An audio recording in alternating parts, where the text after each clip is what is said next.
All right, guys. So welcome to the Hot Pass Podcast Friday morning betting show. We're here with a legend, Spider from Rubbin is Racing. We're gonna break down all the bets. So make sure to go over to Hot Pass Podcast on YouTube, Spotify, Apple. We're gonna make sure it's up immediately. This is where we make bags. We made 24 units last week from Xfinity trucks to Cup. We fucking broke even on the Sunday, but it's okay. We're here to make bags. Spider, introduce yourself. Give yourself a little background. Yeah, thanks so much. Pumped to be here. First time, a long time watcher and viewer of this show. I'm a co-host of Rubbin is Racing podcast on Barstool Sports Network, the number probably 3 NASCAR podcasts in the world behind Dale Jr. and Happy Hour at Kevin Harvick's show. Although you're right on my ass too. So we got a lot of cooks in the kitchen. But yeah, I would say kind of a new untraditional NASCAR fan approach is what myself and Large, my co-host, provide on the Rubbin is Racing airwaves. Like I said, a lot of our competition are former drivers, so we try to keep it a casual, light, and kind of elementary reactions to the race. Because, I mean, we've had some great finishes this year. We've had enough drama to go around for probably like 3 seasons worth of drama in this season alone, and we're not even done with it. So, yeah, I would say that's probably how I would introduce myself. How did I do on the intro, Eric? I think it was pretty good. It's better than most weeks for me. My intro's all over the place. I just want to dive in, and I'm losing my fucking mind. It's immediately I record right after the races, so I'm hot as fuck. I'm just livid. So that was fiery. Great. That's honestly the best thing to do. A lot of times I feel bad that our show we typically record on Tuesday or Wednesday, so I have a lot of time to marinate on these opinions. You were marinating about some Corey LaJoie, all right, for a couple of days. I was. So I was pent up because, I mean, obviously I should also, in the intro, I was going to ask you, is there anything I forgot to say in my intro? And there was a little context regarding my Corey LaJoie opinions. I'm a very big Kyle Busch fan. He was kind of like my first foray into NASCAR. And I love that 18 M&M's machine. So, yeah, I got Kyle Busch's back, probably to a fault where like I'm out for blood at this point, but it's tough. We're gonna get into that, and it's just been really tough. Every single week, I'm like, when is this man gonna snap? I feel like at some point he is going to fucking lose it on somebody. And if it's, I've been waiting for a Hocevar to get in the mix. Some dumbass kid, John Hunter, to dump him, and then all of a sudden it's on, baby. Somebody that he is like, I've got championships over you. You haven't done shit yet, and he's just gonna snap on somebody. And I thought Corey LaJoie was going to be that guy, and he did not do it either. Like, everybody's been bullying this man. So basically, with Barstool, what my favorite thing about Rubbin is Racing is the same thing with here is we kind of just say what's on the top of our mind. We're saying exactly like how everybody else, we're talking with our friends.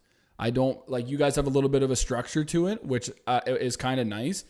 At the same time, you guys have a little bit of structure to be able to fall back on to be able to keep you guys on the straight and narrow, to be able to get to all the way to the end of the podcast. How did you guys, I got a couple of questions. Like, first off, how did you get into Barstool? People know, fucking Jersey Jerry, we know Dave's story, Big Cat. We all know these guys. Large has told his story.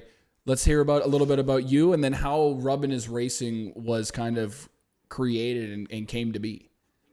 Yeah, that's kind of a 2-in-1 answer. So basically, I went to school in Fordham University in Bronx, New York, with my guy Tommy Smokes, who also works at Barstool. I'm not sure if you're familiar with Tommy, one of the funniest content creators on the internet, albeit not NASCAR, but I still love him to death. So he was my roommate at Fordham. We were working at Fordham's radio station together for our last 2 years of college.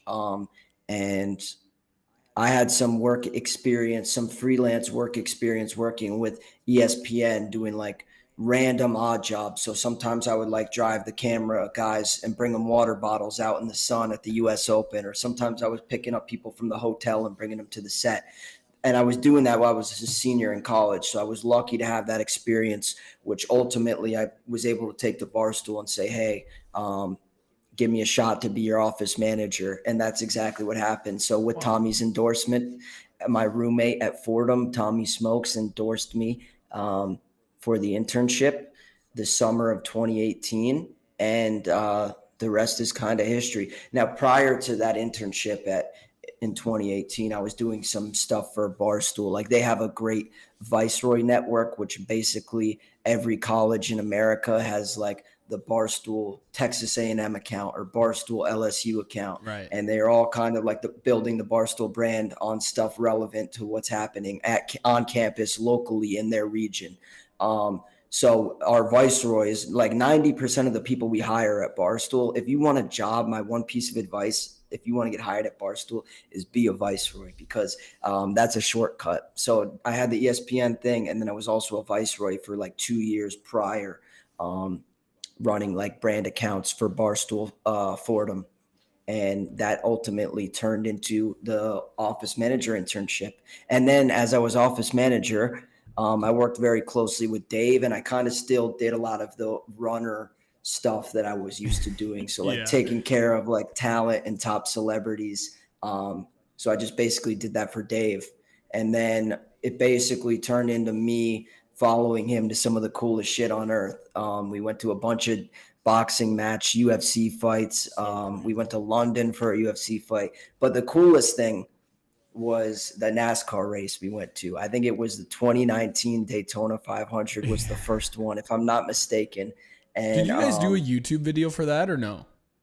Did you guys do Yeah, I think I don't know what page it's on, but I'm fairly certain. Because I remember Dave going to Talladega, and he did a video, and he was hammered for about 80 to 90% of that video. Yeah. So basically, that's what put my love on for NASCAR. So like one of my roommates at Fordham was a big NASCAR fan, and he was like, "You got to check this out. You got to check this out." And I was always kind of like reluctant.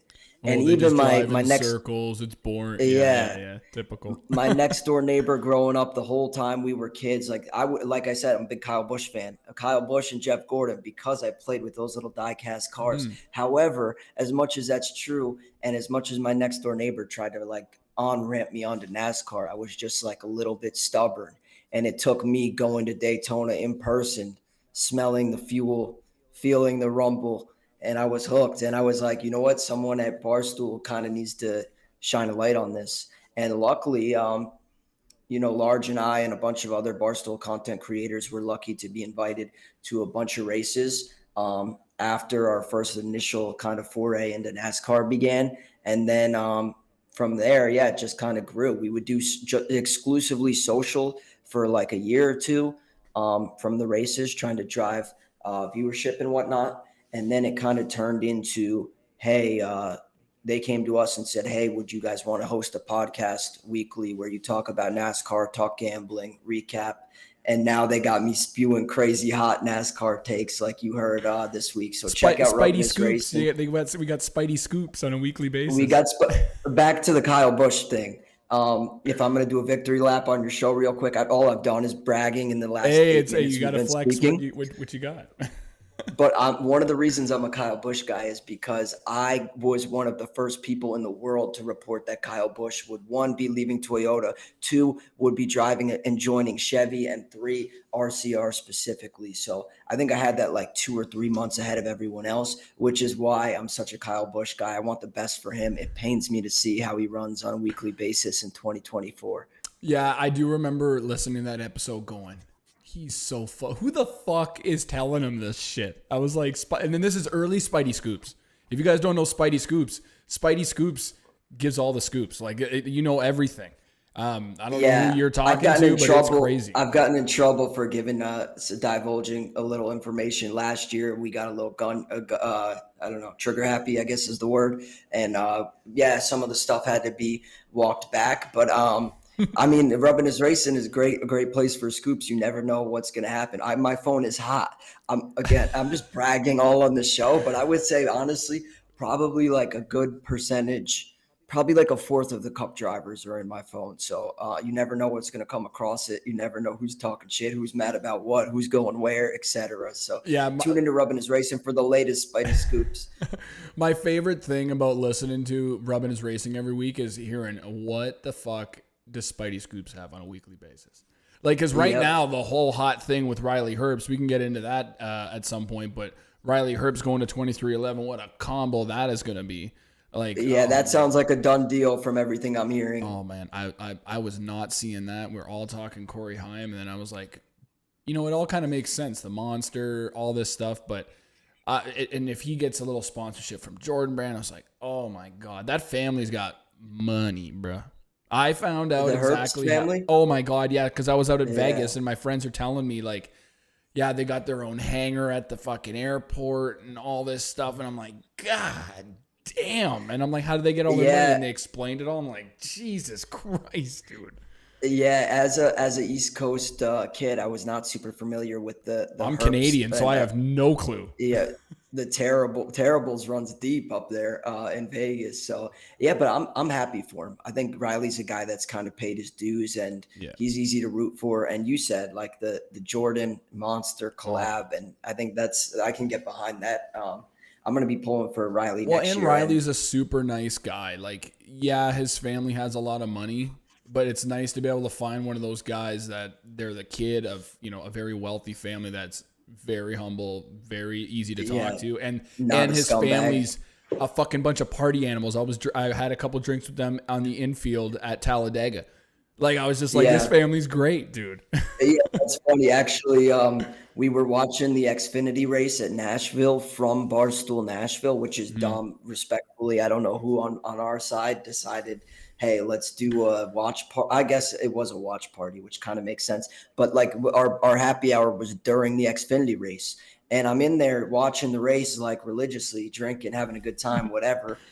I realized that Riley Herbst's sister was right there beside me, like, watching the race. And yeah, like you said, that family is a great time. I was hanging with her and her friends, and we were all having some drinks watching the Xfinity race. Trying to pick up Riley Herbst's sister, huh? I see how it is. No. I was there. I believe it was her fiance and a bunch of their. So pump the brakes. Mind your P's and Q's. Just her friends. Just her friends. Yeah, no, it was a networking event. Listen, I was not on demon time by any means. Yeah. Yeah, what was I was gonna touch on a couple of things, but no. So for when you were talking about when you guys went to your first race, is one thing. I've got a lot of friends coming to Michigan, so we'll have to meet up at Michigan because you guys have the Cabo Wabo 250 or whatever for the Xfinity race. But I've got so many Canadian friends. My podcast is big on making money off NASCAR, but also getting people interested and being able to find out that the drivers are easily accessible. You go to one race. Instead of just thinking it's just driving in circles, you go to one race, you smell the fuel, the rumble, the people that you meet, and the drivers are so super nice, and they're just regular people, and the whole experience of NASCAR is the best. And you get the vintage NASCAR tees, because I'm a big person on getting NASCAR to fucking Canada, and we need this to happen. We need Spidey Scoops to start scooping around. Well, so that's what I was going to say. Last year, I said that Montreal would be back on the schedule. Pissed me off. I was sad. This year, and unfortunately that didn't come to fruition. I'm not about to get into it right now, but I understand why that didn't come to fruition. And I would say it's not the fault of NASCAR. But my point is, I think they're going to be back international next season. I'm not sure specifically whether it's north or south, but I think either Montreal or Mexico City will be on the Cup schedule. Yeah, I've heard from some people in NASCAR or whatever that they're saying it's most likely going to be Mexico first. And I'm like, fuck. Because we have a huge, like, we have like little dirt tracks and late model tracks and everything, like, and it's packed, man. Like, we have the fandom. I keep saying, like, get it the same weekend or the weekend after the Indy Toronto race and race on the streets of Toronto. You already know all the hipsters or whatever are going to wear their hipster, Kyle Busch jackets and the all over print tees. They're going to show up in droves. Yeah. Like, I know you guys are in Chicago. I'll tell you what, when I was at Michigan last year, I could not believe how much Canada showed up. Hell yeah, everyone, dude. Like every 25% of the people I spoke with were like, "Hey, man, I'm from Canada. I can't even do fucking you're right there, buddy. We're fucking from Canada, there, feller. Once Stuart Friesen's my guy, dude. Oh fuck, we're gonna talk about him in the truck race. He fucking hurts me, but we're gonna talk about him. But there's like, you go to Michigan, that's the number one race that Canadians go to. I also go to Watkins Glen. People like the oval, the party at Michigan, and the infield and everything too. So That's like number one. You go, everybody's Canadian. But my shocker is when I go to like Talladega and I meet somebody from Vancouver and I go, how the fuck did you get here? It's in the middle of nowhere. Yeah. No, that's the best. You never know who you're going to meet in the infield anywhere. It's like, we met a guy at, I was at the Coke 600 and we met a guy from England and he just flew over by himself and had a little tent. And he's like, NASCAR's the best, F1's for, Instagram, Instagram fucking people or whatever. Like it's shit. That guy's welcome in my group anytime. Yeah, I think he said, I don't know if you guys are going to go to the Coke 600. You probably will next year or whatever, but we'll have to meet up or whatever because he said he's going to bring his wife next year. And he's a dude. Big Kyle Busch fan. Yeah, let's go. Big Kyle Busch fan, dude. He's the man. All right, so we're going to get into some bets. Oh, well, actually, let's talk about Spire. We're going to continue on my shit that I was talking, and we were talking previous to the show, and then we'll get into some bets. But Corey LaJoie doesn't get a penalty. If you guys didn't hear Spider's take on Rubbin is Racing earlier this week, he was fired up, absolutely fired up. He had me dying, so go listen to that. I was fired up Sunday when I was recording the podcast, and he got nothing. The inconsistencies of NASCAR. You penalized Lane Riggs a couple weeks ago for an in-truck incident with Stephen Parsons. You fined Bubba $50K, which is absolutely insane. Dale Jr. was even fired up about it, which got me just rock solid. And then Corey LaJoie, I have my conspiracy theories, and this is a great week for conspiracy theories. Trump getting shot in the ear, tinfoil hat on, Democrats trying to kill him. Don't get me started. Then, and then all of a sudden I have conspiracies of like, he also has a podcast that's through NASCAR and he's NASCAR's like playboy. They ain't going to penalize the fucking dude. And the inconsistency, you obviously came up on Kyle Busch. There was no second block. Then his crew chief is talking shit on the radio, backing him up. And I'm like, that was the worst part. And still no penalty. Like, tell me. Like LaJoie, if I understand, man, like, I mean, I've seen drivers react and get pissed all the time. Like, that's happened before. Yeah.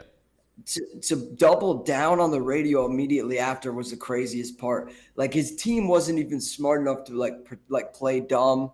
Yeah, like Carson Hocevar is really good at doing that.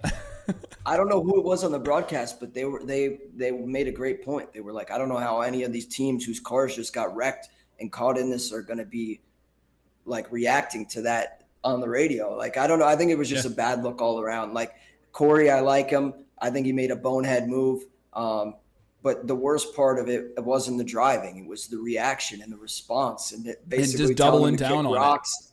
Yeah. I can't get behind that, but.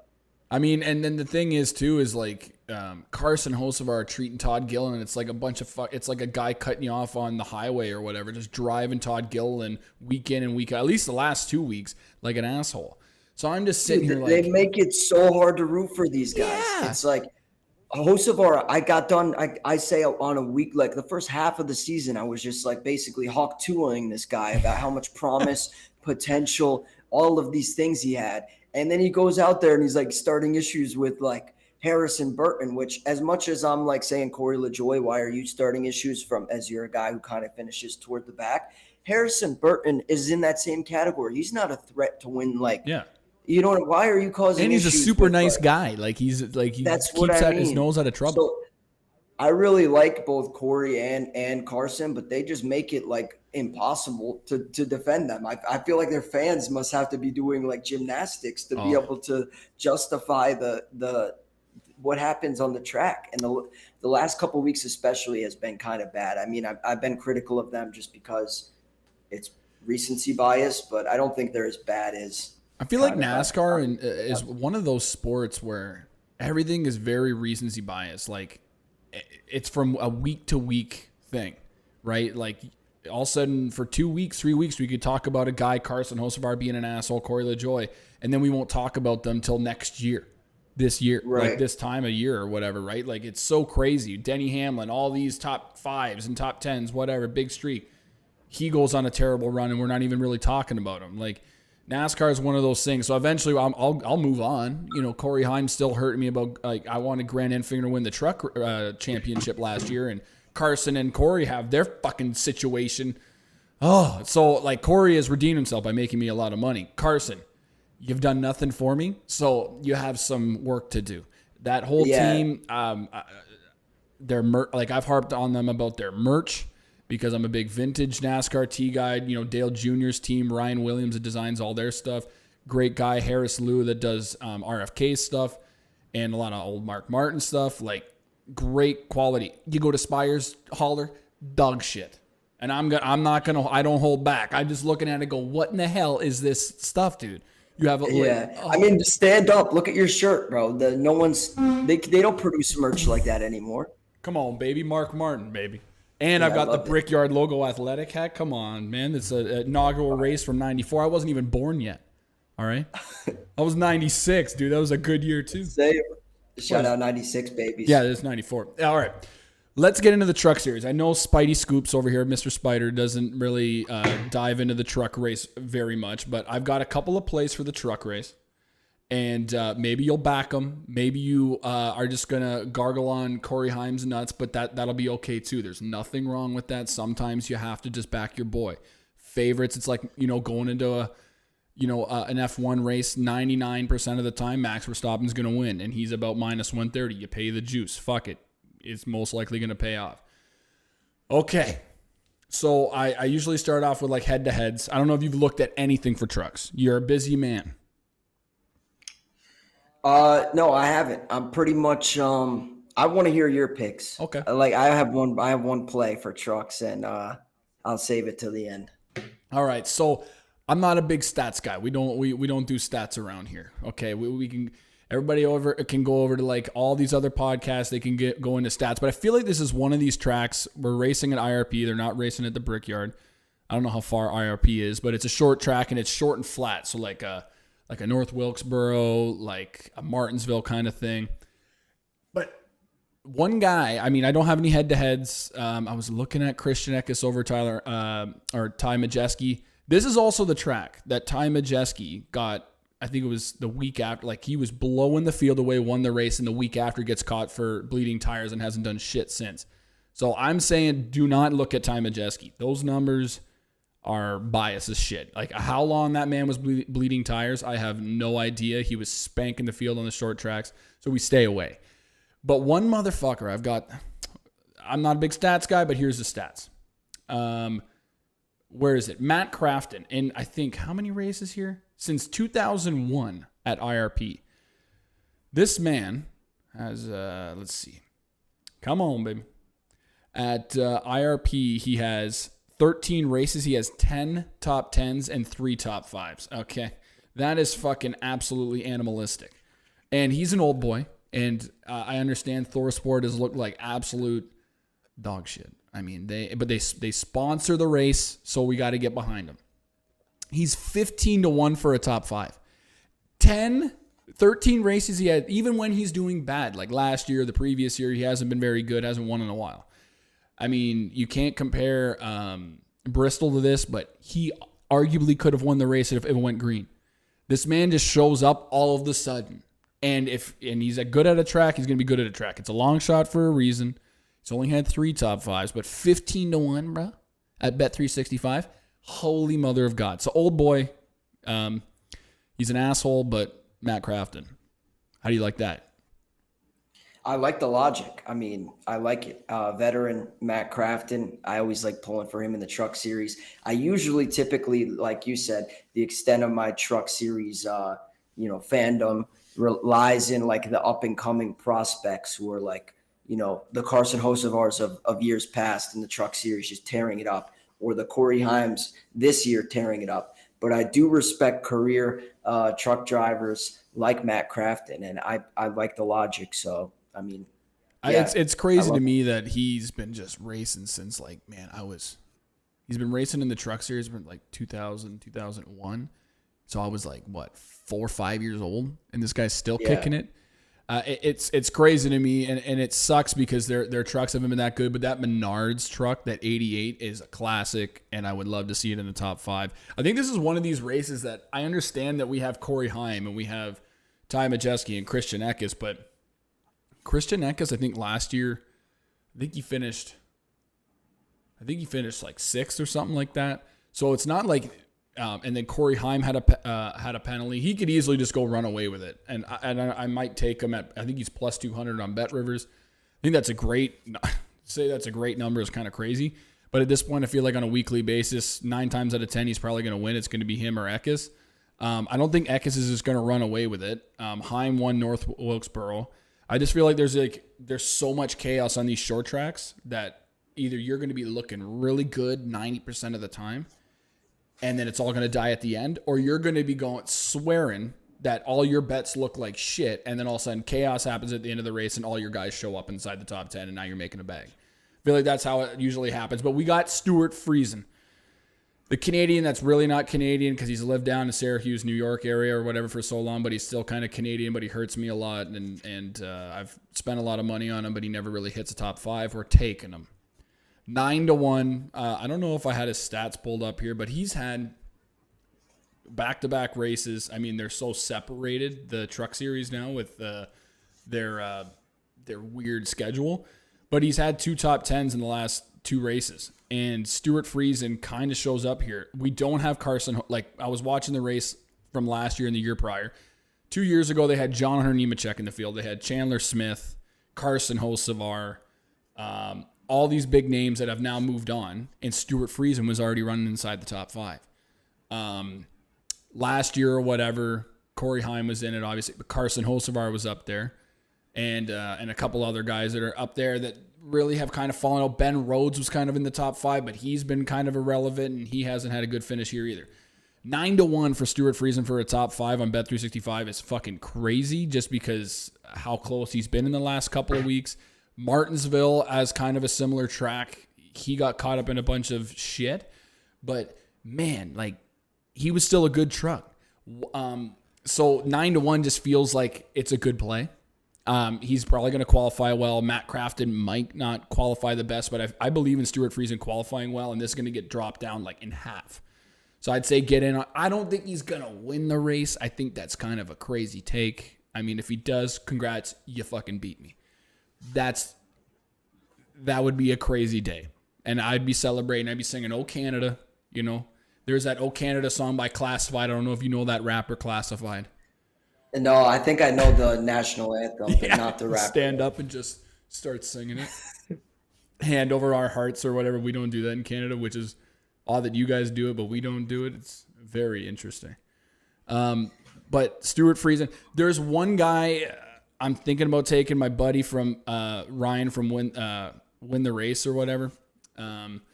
He was on a couple of weeks ago and we talked about this guy, Luke Fenhouse. He's 30-1 for a top 5. Crazy long shot, all right? This is kind of just a little add-in, little sprinkle there. The 66 was good here 2 years ago with Ty Majeski.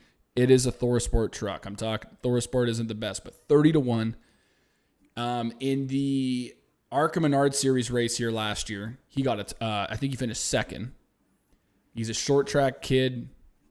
He could kind of show up. He had a good qualifying lap. I think it was either Gateway. I think he had a top 10 at Gateway, which is a shorter, or it's like not a short track, but it's a flat track.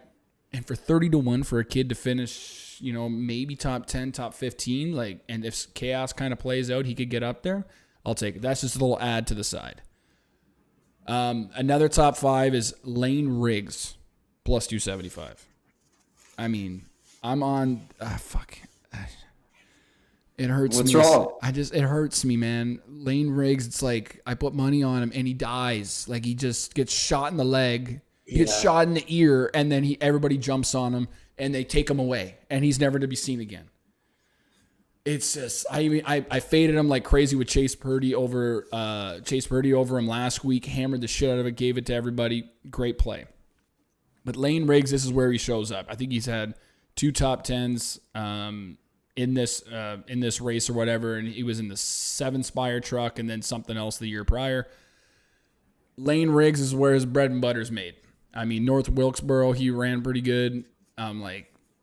He grew up on like racing late models in the Carolinas and doing these short track races. I mean, if you don't show up on this, we're marking it down as you're dead to me. So plus 275 on Bet 365 for a top 5. I mean, Lane Riggs has got to turn it around. It's been a hell of a season for the boy. I don't know if you've been following his chaos all this year. I feel like he's got a lot of promise, but every time I hear of them speak nicely of him, I watch the truck race, and then like 10 laps in, his just shit hit the wall. And it's such a good truck, right? Like Zane Smith won the championship with it. Like it's a good truck. It's just, there's a buddy of mine, Kyle Steckley. I've had him on the podcast. He's 19 and he races a lot of the late. He's coming up through Rhett Jones Racing, which Noah Gregson came up through. That's a great Canadian boy right there. Loves his ketchup chips and Molson Canadian.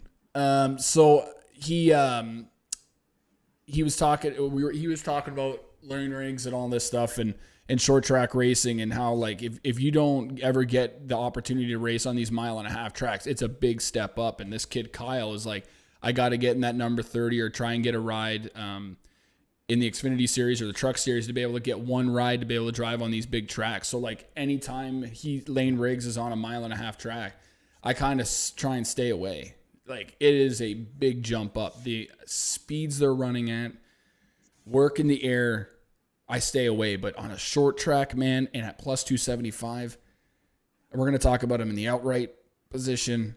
I mean, fuck me, man. Like he's got to do it. And if he doesn't, we're writing him off. Okay, Spidey? I love it. I want to get your take on one truck driver. As much as I said, I'm pretty much Heim time all the time. What's your take on Raja Karuth in general, and then also specifically in this weekend? It's interesting because I did look at him. He qualified 4th here last year and finished 7th. I've looked at him. For him, I'm going to pull up his numbers here. I'm going to see. I know you guys are sponsored by DraftKings for the podcast, so I don't know how it works, if you're even allowed to say that. Yeah, I mean, I'm just gonna give I'll give some Cup and Xfinity picks courtesy of DraftKings Sportsbook, and I mean I'm all ears for what you have. I mean, okay, so Raj is plus 350 for a top 5 right now. I personally. I love Raja. I don't know if you saw him post on his Instagram while we were at the Coke 600 and all the guys had Raja painted on their tummies and shit. That was the boys that I was camping near or whatever. And we all were, they had somebody take a photo or whatever, but we were all hammered with fucking Raja painted on our shit. Big Raja fans around here. Like I was there, got 80-1 while in Las Vegas watching his first ever win. So I got a little soft spot for the boy. I gotta wait to see. I would wait till practice and qualifying. So I would, if I was you, Spidey, I would hit me up or whatever before the race, and I think he could qualify well. It's just you have these guys that are really good at short track to be able to get a top 5. If anything, I would try and take him in a matchup. If he's matched up after practice and qualifying with like a Chase Purdy or something. Chase Purdy sometimes shows up on these short tracks, but IRP is one he has not shown up on. If you get a Raja versus Chase Purdy matchup, or like a Ben Rhodes or something like that, because Ben Rhodes hasn't done well here, I would be taking that, and I would probably hammer it. Top 5 is just, it's such a tough one, because even Nick Sanchez in Aspire car / Rev Racing hasn't even really shown up on this track either. And we're always talking about Nick Sanchez for a top 5, and it's just hasn't been going his way the last couple of weeks either. Like Raja, he's one of those guys that can kind of just show up. So, yeah, I'll probably sprinkle a little on the truck race, but Raja and Corey Heim are my guys this year in the truck series, and I'll probably be on one or two of them as we approach closer to the race. But I don't really have a truck series pick off the top. It would probably be one of those two guys.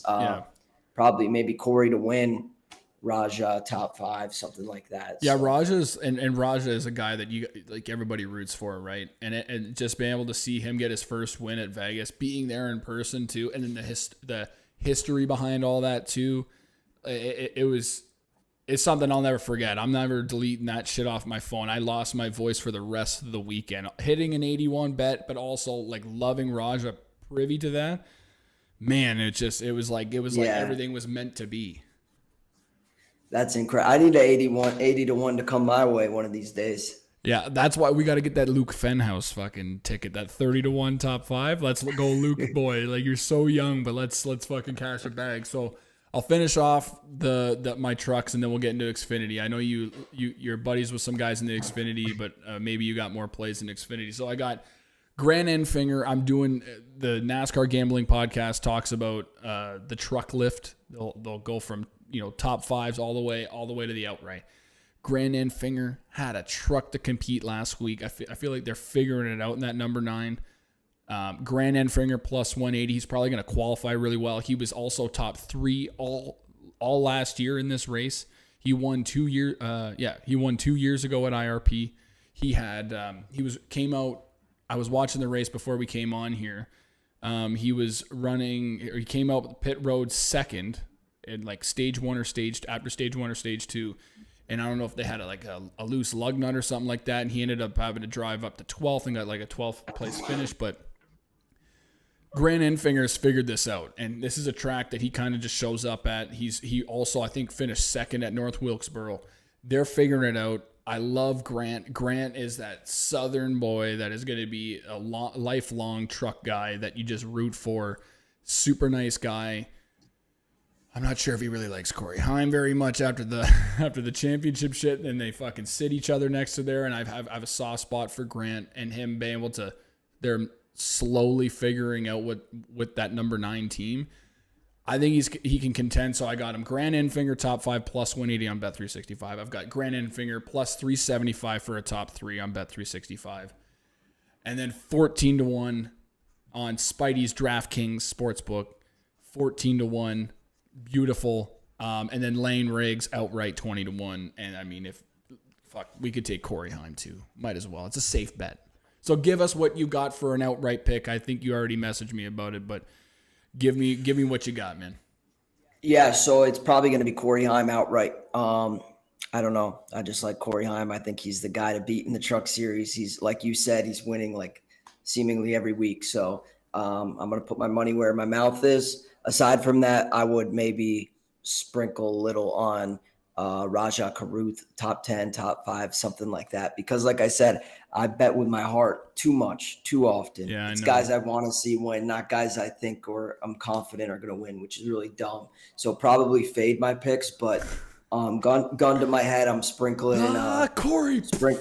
I'm sprinkling Corey Heim on DraftKings Sportsbook. So one thing I do when I go to races is definitely when I go to Talladega because it's a crapshoot, and I didn't put money on Reddick, which is really upsetting because he's one of my favorite drivers. But anytime I go, I try and pick guys that I think are going to do well, but also my favorite drivers, because there's nothing worse than going to a race in person.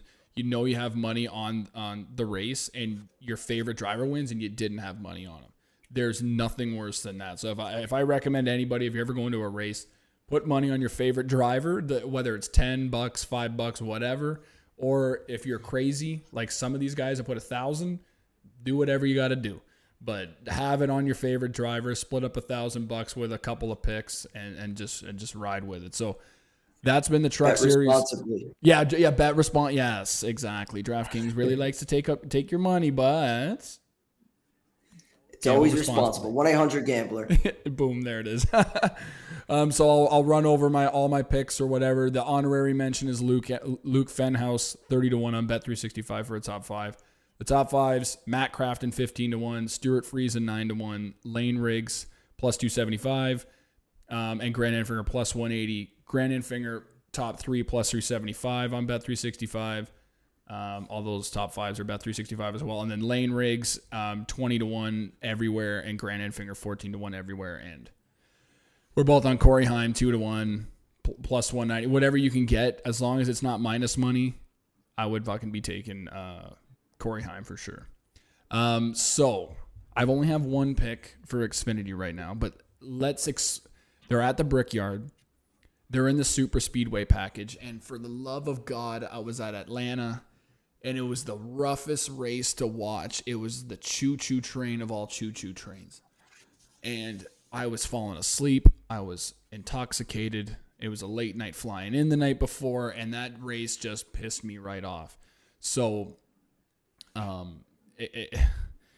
Xfinity could be a shit show. I don't know why they went to the super speedway package.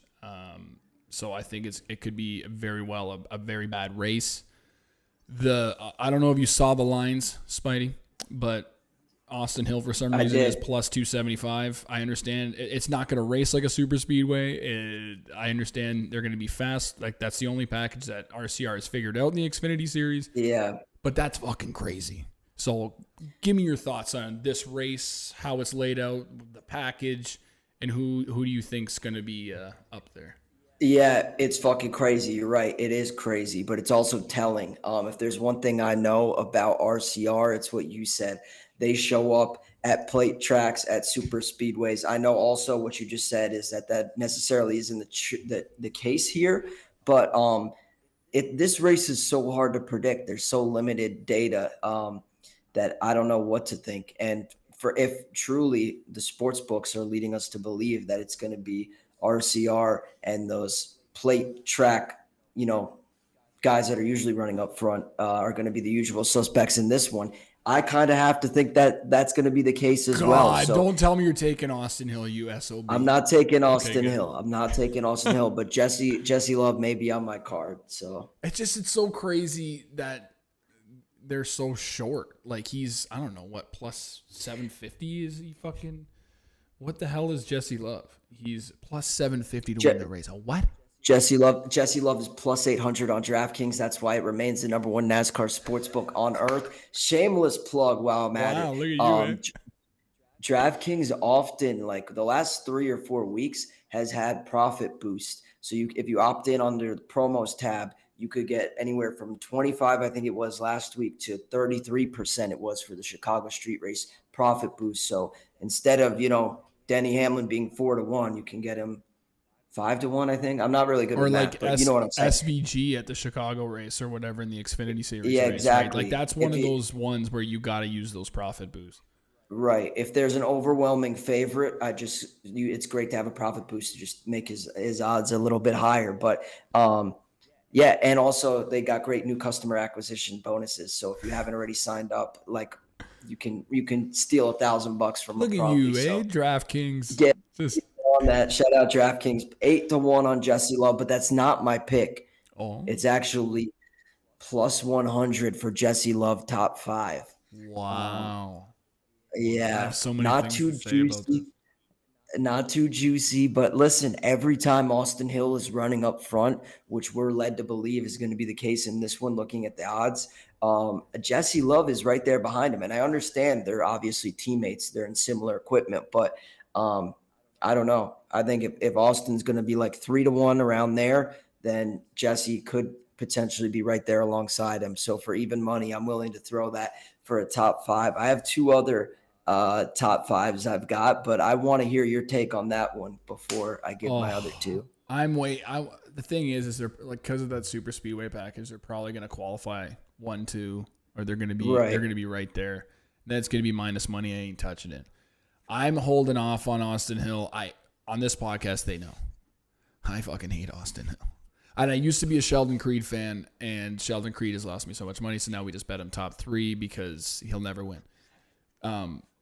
And Austin Hill's just an ass. So I can't get behind the RCR lifestyle. I mean, if Austin Hill is like a 14-1 on a weekly basis, or a 3-1 for a top 5, I'll take it, right? He has a lot of redeeming to do. And until now, he still has not made me enough money back to be able to redeem him from being an asshole. Jesse Love is a Class A talent.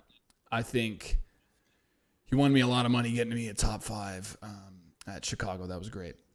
Shouts out Jesse Love, but that it's so, if he was like a 3-1, I'll take him, but plus 100, I can't trust him. I just can't trust him. And maybe, you know what? Hey, if the RCR cars go out there and they spank the field and they run 1-2 all day and we're riding the choo-choo train, you fucking beat me.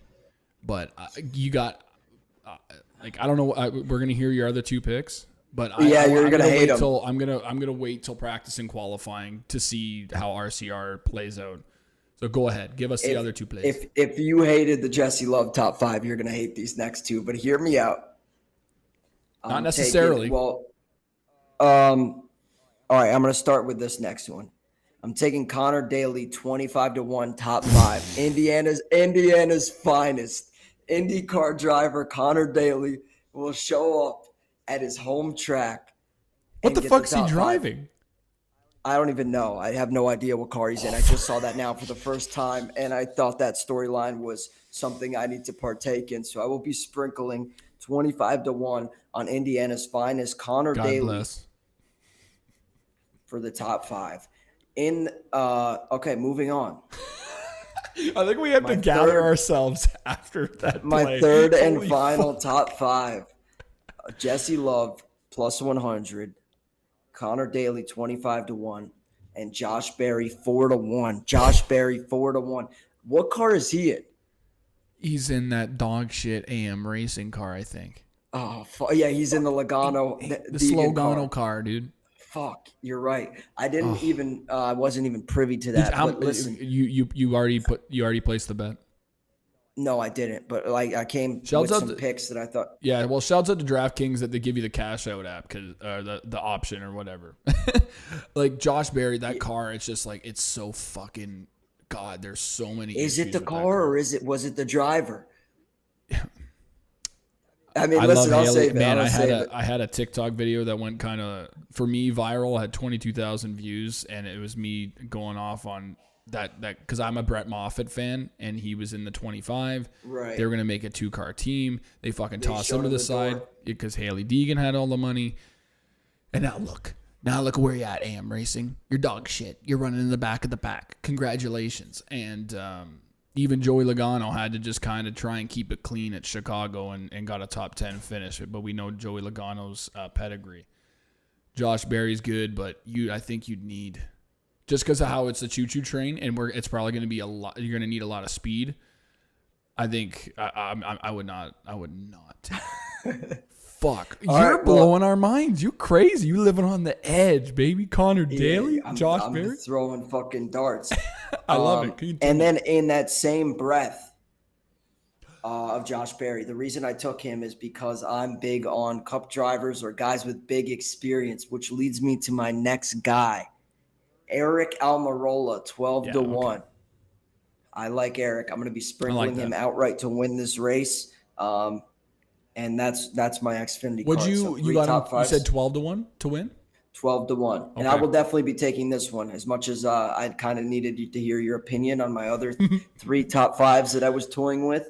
Eric Almirola 12-1 will definitely be on my card for Saturday's Xfinity race. I wasn't the biggest fan of Almirola when he was a cup driver. I didn't have anything against him by any means. But for whatever reason, I find myself rooting for him way more now that he's a Xfinity part-time driver. And anytime he's on the track, I try to tune in for it. So I'll be pulling for him on Saturday. I think he's a guy that I think you kind of have to take. And the only time he showed up in the Cup Series was super speedways and short tracks. Like every once in a while on a short track. And with a short track, he'll lead the first stage and then fucking fall apart. But super speedways, he's up there. He's in a Joe Gibbs car. I don't know. Maybe Spidey Scoops knows about what happened with Bubba Wallace and Eric Almirola, and I'm a big Bubba fan. I really don't. I think they're keeping that very tight-lipped. So yeah, I need to actually do some more question asking about that. Yeah, and you let me know, and I'll keep it tight-lipped because I need to know this. That one just snuck by. We never got to the bottom of that. So I think the NASCAR fans deserve some closure. Yeah, they're really keeping us as like with a cliffhanger on that one because God, like the fact that he was suspended indefinitely, and obviously this is his first weekend back. I think he's maybe got a bit of he's got some redemption. 12-1 is a great line. I out of all the bets, I fucking love that one. I've only placed Justin Allgaier outright, and he was at 8.5-1, and I got him at 7-1, which still hurts, but he's won here at the Brickyard before. He's got raw speed. I think Stewart Haas cars are going to be really fast, but like any Joe Gibbs car, and with Eric Almirola's experience in the Cup Series and coming down in Xfinity, getting a Joe Gibbs car at 12-1, where you have an Austin Hill at plus 275 and Jesse Love with the experience he has at plus 800 or whatever, I think you have to take Eric Almirola. for sure. So I love that play. I love that play. I'm going to look at what other lines. I'm just going to talk out loud and see what we've got here. I love Justin Allgaier, top 5 at plus 100. Out of all, like, rather than Jesse Love at plus 100, I would take Justin Allgaier. But he will break your heart. I don't know if you've talked to Justin Allgaier. He's like, salt He's a great guy. Yeah. Like the nicest guy. And we've been talking. I've been talking to his what is it, PR guy or whatever for months now or whatever. We're gonna get him on the podcast. Obviously NASCAR drivers are some of the, obviously Barstool having the backing they have, and then with NASCAR with the podcast, it's easier for you guys to be able to get. But they're busy fucking people. Like they're really hard to be able to just make free time. So that's why we haven't had him on the podcast, but he'll break your heart, man. Charlotte, why did you fucking come up when Ty Gibbs was on your outside and then you wreck? Like you broke everybody's heart in the stands. So this is, I get it.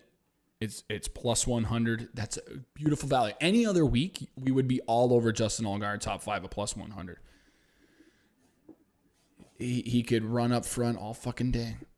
And then with 10 laps to go, he fades and then he explodes. But on a weekly basis, I will take Justin Allgaier and even money for a top 5. That's one play I really like. I think I'm going to wait a lot this week till practice and qualifying.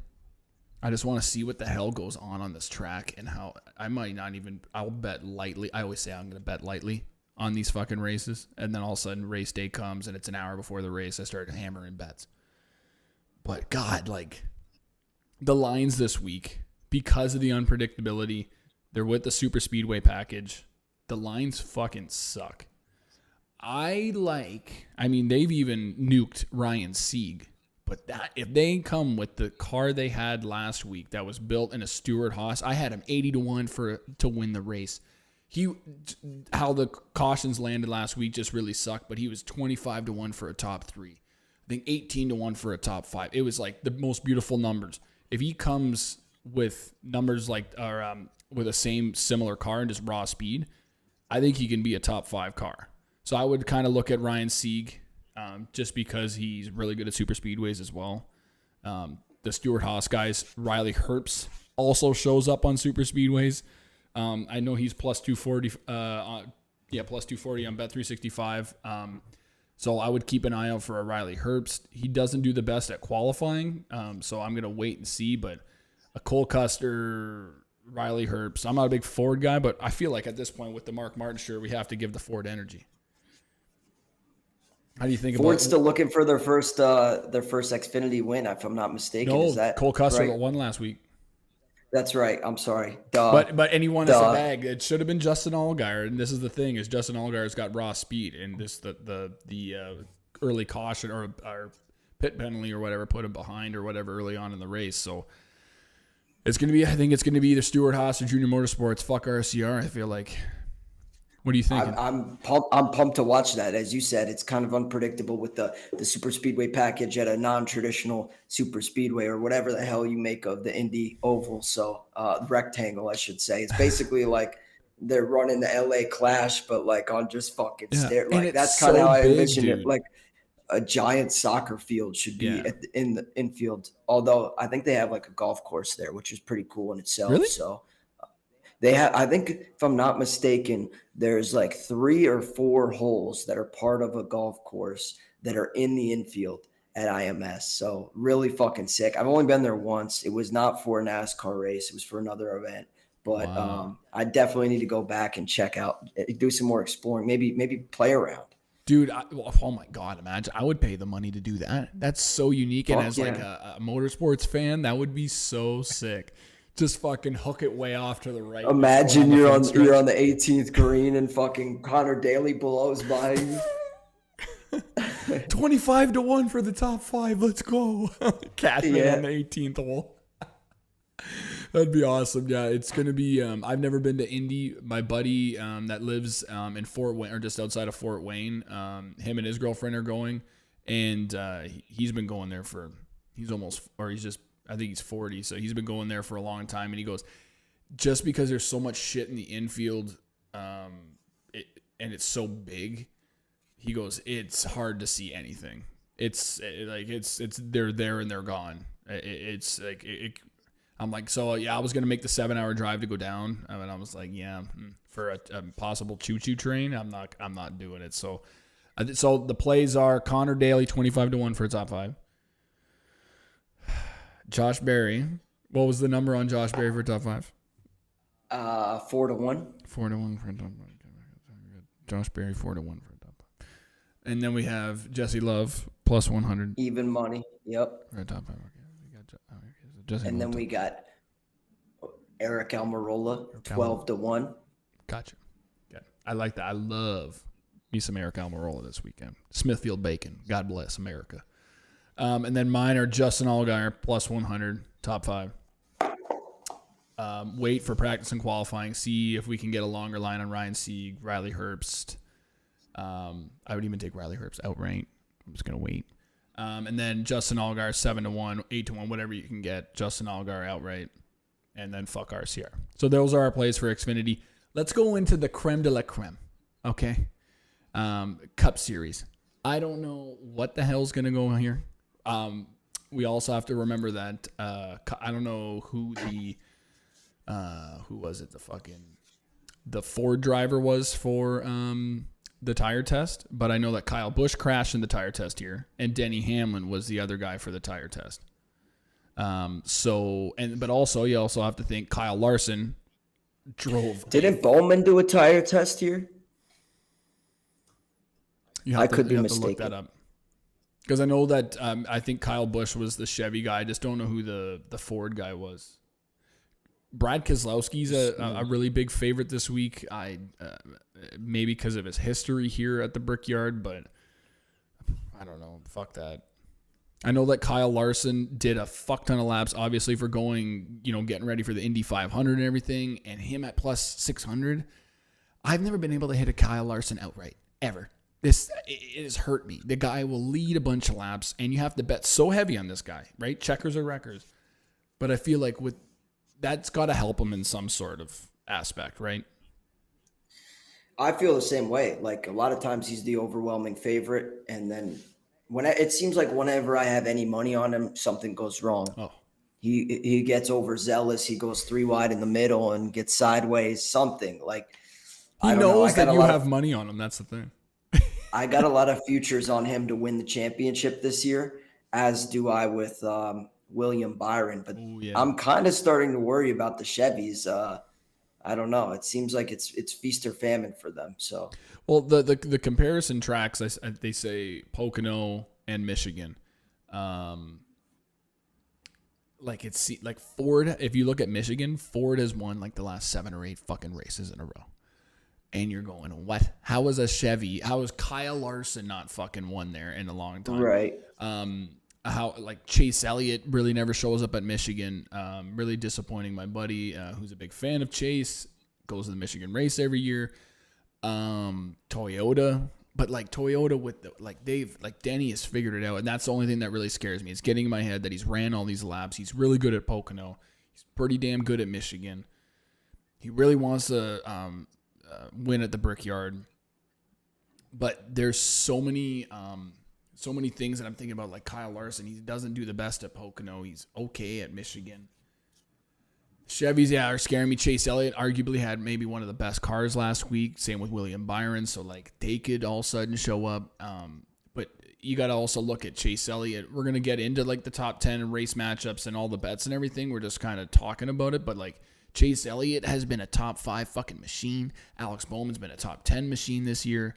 Almost more trustworthy and more value on those two guys than William Byron and Kyle Larson, because William Byron has had a couple of hard weeks, and then Kyle Larson, for how short his odds are, and then he goes and can crash, where Alex Bowman's and Chase Elliott this year have been able to just be able to run a clean race and finish.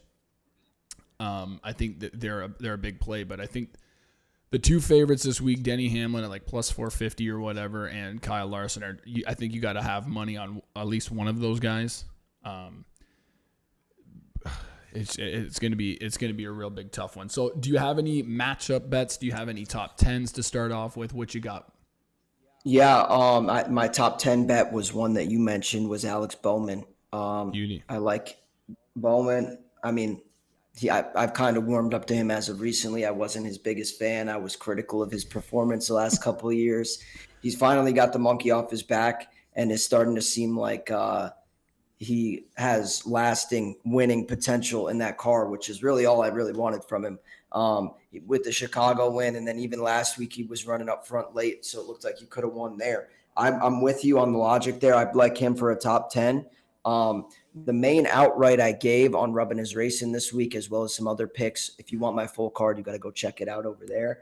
But the other, Joey Logano, 14-1. I really like the Fords, and I really like the guys around that price range. Outside of the Fords, the guys that I would be considering are Reddick, Bell, who are both 11-1, and then Byron, who's 10-1. But I'm with you. For whatever reason, I don't think Larson is the Chevy driver I will be sprinkling on this week. Yeah, I'm on Joey Logano as well. I'm going to get to him. I've got him 16-1. Roger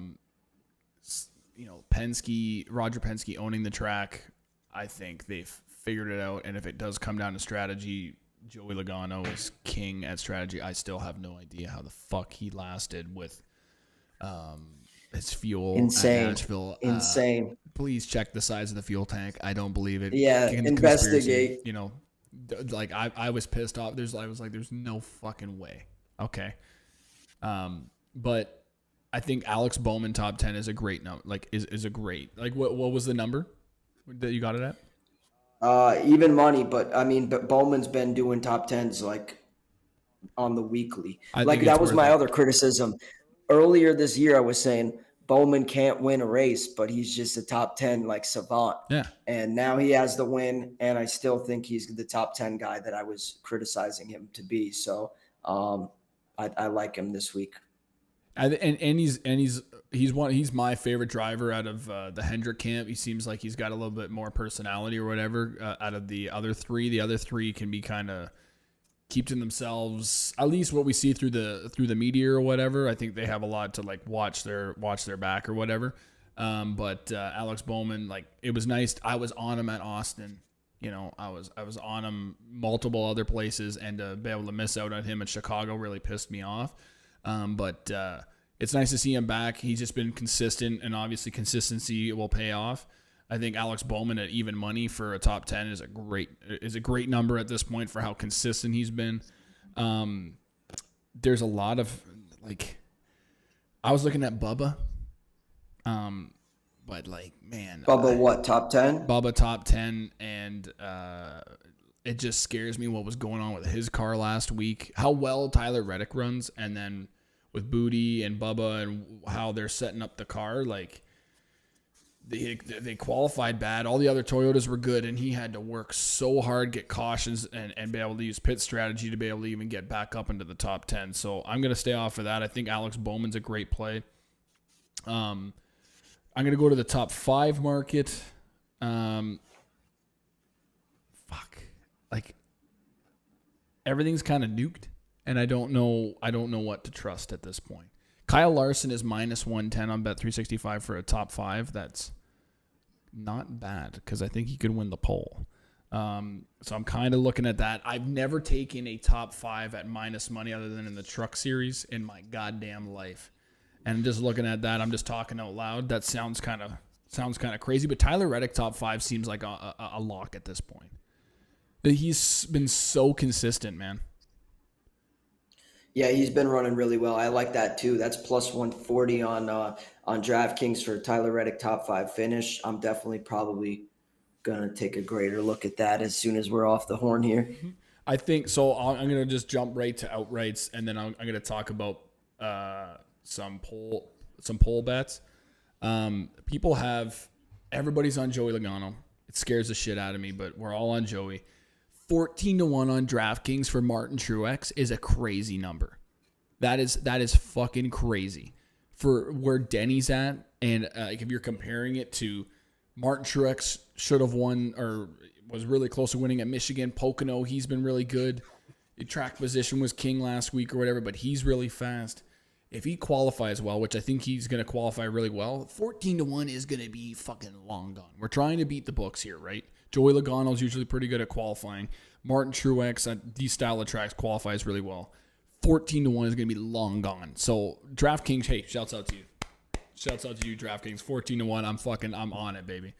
That looks beautiful. And then I think you have to have Tyler Reddick as well. Just the consistency being right there. It's going to fall his way at some point. I don't even know what Reddick's at. 11-1, I think he was on DraftKings. He's 11-1. He's 12-1 on Bet365. So whatever number you guys can get, I would sprinkle on those three guys: Joey Logano, Martin Truex, Tyler Reddick. You know they're going to qualify well, and those numbers are going to get hacked down. How do you feeling? For sure. No, I agree. I agree wholeheartedly. What are what are you thinking poll wise? All right, we hit Ty Gibbs last week. There's nothing better, and a William Byron over Joey Logano. Race match or matchup or whatever for the poll. Kyle Larson, 6-1. This man has hurt me. He's so good at getting the fucking poll, and he's been Bubba Wallace. I can't remember what track it was, and Ty Gibbs at Chicago. I had fucking Ty Gibbs, and every damn time Kyle Larson just beats me out by itty bitty little margin, right? At this point, if you bet Kyle Larson almost every week to win the poll, he's going to be right there. And the amount of laps he ran at Indy, the consistency, I would choose either Denny or Kyle Larson. So I'm going to go with Kyle Larson at 6-1 to win the poll. Like they've nuked these numbers down. Joey Logano 10-1 isn't like bad, I guess.